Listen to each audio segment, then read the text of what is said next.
नमस्कार दोस्तों। तो हमारी आज की कहानी का नाम है गणेश जी और लेखनी का वरदान। बहुत समय पहले की बात है। महर्षि वेद व्यास ने यह संकल्प किया कि वेदों और महाभारत के ज्ञान को लिपिबद्ध करना है, ताकि आने वाली पीढ़ियां भी इसे पढ़कर धर्म और जीवन का मार्ग समझ सके।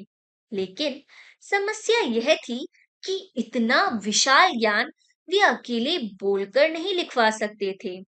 वेद व्यास जी सोच में पड़े ही थे कि तभी उन्हें याद आया कि भगवान गणेश बुद्धि और लेखन के देवता है।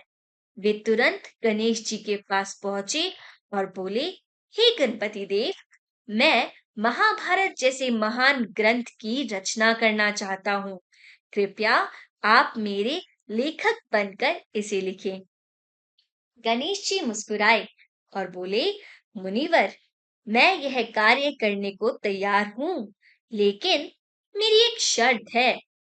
मैं आपके कहे बिना रुके लिखता जाऊंगा। यदि आप जरा भी रुके तो मैं लिखना छोड़ दूंगा।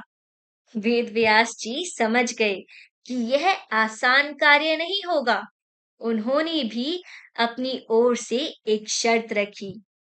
हे विघ्नहर्ता, आप भी ध्यान रखिए कि जो मैं बोलूं उसका अर्थ समझकर ही लिखे। अर्थ जाने बिना आप आगे नहीं बढ़ेंगे। दोनों ने शर्त मान ली और लेखन आरंभ हुआ। गणेश जी बहुत तेज गति से लिखते गए। उनकी कलम इतनी तेज थी कि वेद व्यास जी भी सोचने का समय नहीं मिल पा रहा था। तब वेद व्यास जी ने बीच बीच में गुड़ और जटिल श्लोक बोले। इन श्लोकों का गहन अर्थ समझने में गणेश जी को थोड़ा रुकना पड़ता और तभी वेद व्यास जी अगले श्लोक की रचना कर लेते। इसी प्रकार लेखन चलता रहा। दिन रात बिना रुके महाभारत की रचना होती रही। जब ग्रंथ की रचना पूर्ण हुई तो सभी देवताओं और ऋषियों ने गणेश जी और वेद व्यास जी की प्रशंसा की। इस घटना से हमें यह शिक्षा मिलती है कि समर्पण और एकाग्रता से असंभव कार्य भी संभव हो जाते हैं। धैर्य और बुद्धि का संतुलन ही सफलता दिलाता है।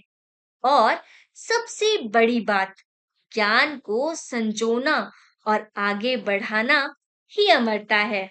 इसलिए आज भी हम कोई भी शुभ कार्य शुरू करने से पहले गणेश जी की पूजा करते हैं, क्योंकि वे बुद्धि, धैर्य और सफलता के प्रतीक हैं। धन्यवाद दोस्तों। मिलते हैं हमारी अगली कहानी में।